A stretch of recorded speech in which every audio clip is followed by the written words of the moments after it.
호사다마라고 하는 그런 말이 영적인 세계에도 존재할까?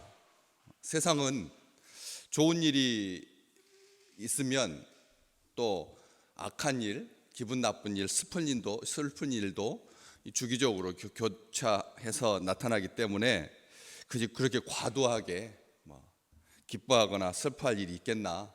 좋은 일이라고 해서 마가 많이 낀다라고 하는 그렇기 때문에 더 경계하고자 하는 그런 마음도 있을 것입니다. 또 세옹지마라고 하는 말도 우리는 기억합니다. 말을 잃었다고 해서 그렇게 슬퍼할 일이 아니다. 그것 때문에 또 아들이 전쟁에 안 나가게 되고 또 말이 친구를 데리고 들어오기도 하고 이렇게 해서 이 세상에는 그런 어떤 흐름이 있다. 그래서 사람들은 그것을 경계의 기회로 삼고 조심하기도 하죠. 그런데 이 유대와 헬라의 허다한 무리가 믿었는데 복음이 전파됨으로 말미암아 이고니온에서 두 사도가 함께 유대인의 회당에 들어가서 말했을 때 유대와 헬라의 허다한 무리, 많은 사람들이 예수 그리스도를 믿게 되었는데, 그러나 오늘 2절 말씀 보시면 순종하지 않은 유대인들이 이방인들의 마음을 선동하여 형제들에게, 믿음의 형제들에게 악한 감정을 품게 했다. 이렇게 누가는 기록하고 있습니다. 그런데 유대인들이 이방인들의 마음을 선동해서 형제들에게 악감을 품게 하는 것, 이게 보통 우리가 생각할 때 유대인들 하면 율법의 사람이거든요. 유대인들은 스스로를 율법의 사람이라고 하고 하나님의 백성이라고 하고 선민의식으로 똘똘 뭉쳐진, 한마디로 말하면 굉장히 장악력이 센 사람들, 그냥 고분고분하는 사람들이 아니라 아주 주도적이고 그리고 열정도 가득하고, 특별히 바리새인들을 보시면 그 열정이 얼마나 대단한지를 알 수가 있는 거죠. 랍비들의 그 외식, 위선, 이것 때문에 염증을 느낀 이스라엘 백성들, 평민들이 자기들 출신 가운데서 하나님의 말씀을, 율법을 아주 연구 깊이 하고 율법대로 살고자 하는 그 율법주의자들을 존경했고 그들과 함께 했거든요. 그런데 그런 이 순종이라고 하는 말이 가장 잘 어울리는 이 지상에 있는 어떤 종족보다, 어떤 민족보다 하나님의 말씀에 순종하고 율법에 순종하니까 그냥 순종하면 유대인들의 기본 DNA다, 이렇게 생각되는 부류거든요. 그런데 누가는 이방인들의 마음을 선동하여서 형제들에게 악감을 품게 한 사람들이 유대인인데 그 유대인들 앞에 수식어를 뭐라고 붙이냐면 순종하지 아니하는 유대인들이라고. 순종하지 아니하는 유대인. 뭐에 순종하지 아니하는일까요? 하나님의 말씀에, 율법에, 하나님의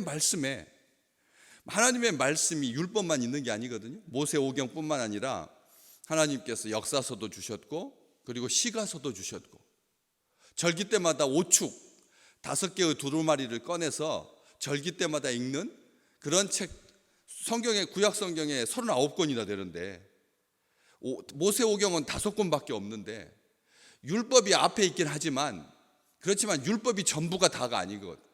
그렇기 때문에 어떤 말씀이든지 하나님의 말씀, 하나님께서 간음하지 마라, 오경에도 간음하지 마라, 도둑질하지 마라, 이렇게 안식일을 기억하여 거룩하게 지켜라, 부모에게 효도해라, 이렇게 말씀했으면 말씀에 순종해야 되는데 그 순종, 하나님의 말씀에 여기서 그래서 앞에 하나님의 말씀에 순종하지 아니하는 유대인들, 다 유대인들이 나쁘다는 말이 아니라 하나님의 말씀에 순종해야만 하는 사람들인데도 불구하고 순종하지 아니하는 그런 유대인들이 있었다는 거죠. 하나님의 말씀의 그 은혜가 넘쳐 흐르는 그 장소에 이고니온이라고 하는, 아이콘이라고 하는 그리스도의 성상을 그려서 그 이름을 아이콘이라고 교회가 붙였는데 거기 유래한 이고니온이라고 하는 그런 마을에서 허다한 무리가 믿는가 하면 그렇지 않은 사람들이 있었다는 거죠. 순종하지 않은 유대인들이 있었다는 것입니다. 4절로 쭉 내려가 보시면 그 밑에 4절에서도 그 시내의 무리가 나뉘어서 유대인을 따르는 자도 있고 두 사도를 따르는 자도 있고, 영적인 세계는 분명하게 나뉩니다. 중간지대는 전혀 없습니다. 이 세계에는 비슷한 이렇게 양박쥐 노릇하는 사람들이 있습니다. 중간에 회색지대에 숨어서 이쪽 이득도 취하고 저쪽 이득도 취하는 그런 사람이 있습니다. 아주 얄미운 사람들이 있습니다. 정권에 따라서 이렇게 또 춤추고 저렇게 또 춤추고 여야를 왔다 갔다 하면서, 그래서 당을 바꾸기도 하고 고의적으로 탈당해가지고 자기 당을 유리하게 하는 사람도 있고, 아주 기묘한, 어쩌면 이렇게 기발한 생각을 다 할 수가 있을까 싶을 만큼 아주 대단한 사람들 많습니다. 그런데 영적인 세계에서는 그렇게 선을 따라서 걸을 수 있는 사람이 없다니까요. 이쪽이냐 아니면 저쪽이냐죠. 빛이냐 어둠이냐, 둘은 절대 섞이지 않습니다. 생명과 죽음이 공존할 수는 없습니다. 거기에서 분명히 나눠지는 겁니다. 영적인 세계 말로 가장 완전하게 회색지대를 무색해 만드는 거죠. 우리의 신앙은 믿음이 있으면 있는 거고 없으면 없는 겁니다. 하나님의 말씀에 순종하면 순종하는 것이고 아니면 불순종입니다. 둘 중에 하나지, 뭐 불순종하다가 순종하고 순종하면서 불순종하고 할 수는 없다는 것이죠. 왜? 영적인 세계는 섞이지 않기 때문에 그렇습니다. 콩 심은 데 콩 나고 팥 심은 데 팥이 나게 되어 있습니다. 그렇기 때문에 이 영적인 전쟁, 선택의 문제이고, 그리고 생명과 죽음의 그 갈림길에 있다라고 하는 것을 잘 보여주는 것이죠. 그래서 요한복음 3장 36절에 순종하지 아니하는 자는 영생을 보지 못한다. 순종하지 아니하는 자는 영생을 보지 못한다. 거기 그렇게 돼 있어요. 영생을 보지 못하고 도리어 하나님의 진노가 그 위에 머물러 있다. 순종하지 아니하는, 하나님의 말씀에 순종하지 아니하는 자, 이렇게 생각하기 쉽잖아요. 그런데 요한복음 3장 36절 앞쪽에 아들을 믿는 자에게는 영생이 있고 아들에게 순종하지 아니하는 자는 영생이 없고 하나님의 진노가 그 위에 머물러 있다. 요한은 아주 분명하게 밝히고 있습니다. 우리가 그냥 일상적인 순종을 말하는 게 아니라는 거예요. 뭐 부모님의 말씀에 순종하고 뭐 자기 종족의 전통에 순종하고 하는 그런 순한, 그냥 어떤 규칙에 그렇게 자기를 배반하지 아니하는, 늘 긍정적인, 늘 예스라고 말하는 그런 순종이 아니라는 겁니다. 여기서 아들, 우리 주님께 순종하지 아니하는 자들인 것입니다. 유대인들이 여기서 순종하지 아니하는 유대인들은 그 주님께 순종, 하나님의 말씀에 순종하지 아니하는 우리 주님께, 아들에게 순종하지 아니하는 자는 영생을 보지 못한다고요. 영생을 볼 수가 없습니다. 영생은 누리는 건데 보지도 못하는 겁니다.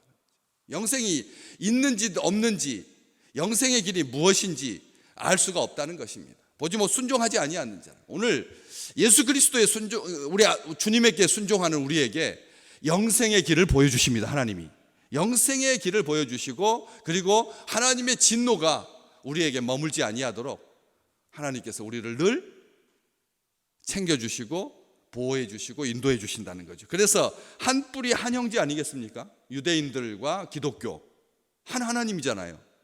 다른 하나님이 아니거든요. 한 뿌리입니다. 한 형제입니다. 그런데도 그것을 가리지 아니하고 가장 치열한 전쟁, 형제 간의 싸움 잘 보여주는 이 두 종교가 이슬람과 유대교, 한 뿌리거든요. 유대교와 기독교 한 뿌리거든. 로마 카톨릭과 기독교 다 한 뿌리, 다 하나님의 백성입니다. 어떻게 보면 정말 그 지구촌에 있는 5명의 사람 중에서 3사람이 하나님이라고 하는 한 뿌리의 한 형제인데, 그 형제지간을 이간시켜 가지고 아주 격동하게 하고 살인하게 하고 죽게 만든, 선동하고 배척하고, 그리고 나중에 좀 밑에 보시면 5절 말씀에 이방인과 유대인과 그 관리들이 두 사도를 모욕하며 돌로 치려고 달려들었다. 죽이려고 한다는 것이죠. 누가 그렇게 격동하게 만들었을까요? 악한 영은, 악감을 품게 하는 영은 사탄입니다. 그런 마음을, 형제를 죽이려고 하는, 시기하고 질투할 뿐만 아니라 비방하고 반박하고 비방하고 신성 모독하게 그런 일들을 사탄이 사주하는 건데, 로마서 2장에 보면 사도 바울은 그런 유대인들, 순종하지 아니하는 유대인들을 신학적으로 딱 정리해놨습니다. 표면적 유대인이라고. 진심을, 자기가 유대인이니까 아는 거죠. 바리새인 중에 바리새인이었고 히브리인 중에 히브리인이었고, 정말 자기 동족에 대한 사랑이 얼마나 컸으면 내가 하나님의 생명책에서 지워질지라도 내 동족이 구원받을 수만 있다면 나는 그것을 감수하겠습니까? 죽어도 좋습니다 했던 아주 젊은이, 멋진 사람이죠. 최고의 자기 동족을 아끼는 그렇기 때문에 그런 순종하지 아니하는 유대인들은 표면적 유대인들이라는 거죠. 표면적 유대인들은 말합니다. 오늘 바울도 13장 46절에서 바울과 바나바가 담대히 말하여 이르되 하나님의 말씀을 마땅히 먼저 너희에게 전할 것이로되, 하나님의 말씀을 마땅히 먼저 받은 사람들이다. 로마서 2장에도 그렇게 말합니다. 마땅히 하나님의 말씀을 먼저 받았으니, 그래서 율법을 의지하고 하나님 자랑하고 하나님 뜻 알고 지극히 선한 것 분간하고 맹인의 길을 인도하고 하면서 거기서부터 갑자기 반전이 나옵니다. 어둠에 있는 자의 빛, 이제 교만해지는 거죠. 자기 스스로를 율법을 의지하고 하나님 자랑하고 하나님 뜻 알고 지극히 선한 것 분간하고, 거기서부터 조금 틀어지기 시작하더니 맹인의 길을 인도하는 자, 어둠에 있는 자의 빛, 어리석은 자의 교사, 어린아이의 선생으로 자처했다. 우리 조심하셔야 됩니다. 우리도 충분히 순종하지 아니하는 유대인들처럼 순종하지 아니하는 그리스도인이 될 수가 있다는 겁니다. 교만해진다는 거죠. 교만해졌습니다. 그래서 그렇게 스스로 믿었습니다. 여기 13장 46절에도 그것을 버리고, 그 축복을 버리고, 그 특권을 버리고, 그 긍휼을, 그 은혜를 버리고 영생을 얻기에 합당하지 않은 자로 뭐하기로 자처했다 너희가. 그래서 우리가 이방인들에게로 향하는 거다. 구약 성경에 기록되어 있다. 이사야서 49장 6절에 나온다. 그렇게 했던 것처럼 자처합니다. 스스로 그렇게 믿으면서 의인임을 자처하면서 더 이상 하나님의 은혜가 필요 없는 의인임을 자처했다는 거죠. 의인임을 자처했다는 것입니다. 최고의 경지 아브라함의 자손, 그 놀라운 특권을 자기 스스로 의인임을 자처하는 바람에 더 이상 하나님의 은혜가 필요하지 않다라고까지 말하게 되었다는 거죠. 여러분, 우리 이거 기억하셔야 됩니다. 그래서 자신을 가르치지 아니하고, 자신을 가르치지 않으려고 했습니다. 남들 가르치려고 들고, 이게 얼마나 사람이, 제가 늘 말씀드리잖아요. 가르치려고 들어서는 안 된다고요. 며느리도 가르치려고 해서는 안 되는데, 요즘 시대가 자기 자식 가르치려고 하는 것도 관계가 틀어지는 그런 비극으로 연결되는 시대가 되었는데, 그런 일이 발생했다는 거죠. 도둑질 하지 말라고 하면서 도둑질하고, 자기들은 간음하지 말라고 하면서 간음하고, 신전 물건을 도둑질하고, 하나님을 경외하라고 말하면서 신전 물건을 도둑질하고, 율법을 범하고 하나님을 욕되게 하고, 급기야 이방인들의 마음을 선동하여서 하나님을 대적하는, 이방인들을 구원하려고 하나님께서 이방인의 사도로 바울과 바나바를 부르셨는데 그 하나님을 대적하고 악감을 품게 하고 했다는 것이죠.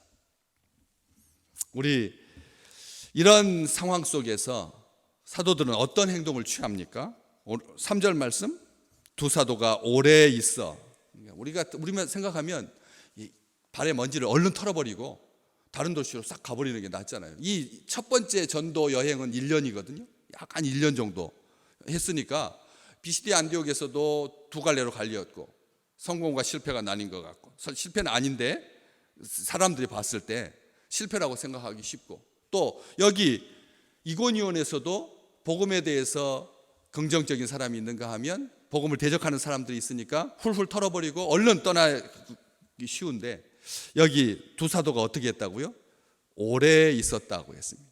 오래 있어서 주를 힘입어서 담대히 말하. 어떤 우호적이지 않은 사람들이 조금이라도 1%라도 섞여 있으면 우리는 어떤 마음이 듭니까? 이것은 하나님의 길이 아니다라고 생각되어서 얼른 그 자리를 벗어나고 싶어 하잖아요. 그런데 두 사도는 그렇지 않았습니다. 오래 있어서 주를 힘입어서 담대하게 말합니다. 그리고 주께서 그들의 손으로 표적과 기사를 행하게 하여 주셔서 자기 은혜의 말씀을 우리 주님께서 증언하십니다. 아멘. 오래 있는 거, 이 시대의 드문 현상입니다. 젊은이들도 그렇고 나이 들어서도 마찬가지고요. 조금만 감정 상하고 빈정 상하면 그냥 여기만 직장이냐, 여기만 하나님의 뜻이냐 하면서 쉽게 제자리를 지키지 못하는, 이게 악한 영이거든. 부추기는 거거든. 악한 영은 자기 자리를 지키지 않은 자가 악한 영입니다. 성경은 그렇게 분명히 말합니다. 자기 자리를 지키지 않냐는 자. 오늘 두 사도의 용기와 열정을 꺾지 못했습니다. 사탄이 순종하지 않는 유대인들을 부추겨서 이방인들에게 마음을 선동하게 하고 형제들에게 악감을 품게 했지만 하나님의 뜻을 꺾지 못했다는 것이죠. 분석하지 마십시오. 악한 사람들을 분석하지 마십시오. 왜 저 사람이 나한테 저렇게 날카로울까 해가지고 그거 분석하느라고 시간 보내지 말라는 겁니다. 나를, 이 세상 영적인 세계는 분명하게 나뉘기 때문에 하나님의 말씀을 받아들이든지 아니면 거절하든지, 하나님을 대적하든지 하나님께 순종하든지, 이게 나뉘게 되어 있으니까 하나님의 선하신 뜻 신뢰하고 오직 믿음이 시련을 극복할 수 있다라고 하는 것. 누가복음 2장 34절, 성전에서 오랫동안 시므온, 하나님의 백성으로 우리 하나님께서 보내주신 아들을 기다렸던 시므온이 마리아와 요셉이 아기 예수를 안고 8일 만에 성전에 올랐을 때 가슴에 안고 축복하면서 마리아에게 했던 말 우리 기억하시죠? 우리 시몬이 예언했습니다. 보라, 많은 이스라엘 사람들 중에서 패하거나 흥하게 할 거다. 이스라엘 사람 중에서 패하거나 흥하게 할 거다. 예수님이. 그래서 너희 가슴이 칼로 도려낸 듯 아프게 될 거다. 왜? 고난당할 거니까. 예수가, 아들이 고난당할 거니까. 예수가 어떻게 하신다고요? 이스라엘 중에서 많은 사람을 흥하게도 하고 패하게도 하고, 흥패가 딱 우리 주님으로 말미암아 나눠지는 겁니다. 주님의 뜻입니다. 기억하셔야 됩니다. 기독교끼리 싸우고 있는 거예요. 온 세상이 지금 예수 안에서 싸우고 있는 거죠. 성과 패로 나뉘어서. 빛과 어둠은 공존할 수 없습니다. 생명과 멸망은 함께할 수 없습니다. 주께서 그들의 손으로 표적과 기사를 행하게 하셔서 주께서 자기 은혜의 말씀을 증언하실 것을 믿고, 그래서 주를 힘입어 담대히 말했던, 오래 머물러 있었던 두 사도들과 같이 우리의 자리를 굳건하게 지켜서 하나님의 의를 이루는, 주께서 자기 말씀을 친히 증언하시는 그 축복을 누리는 믿음의 백성들 되시기를 주의 이름으로 축복합니다.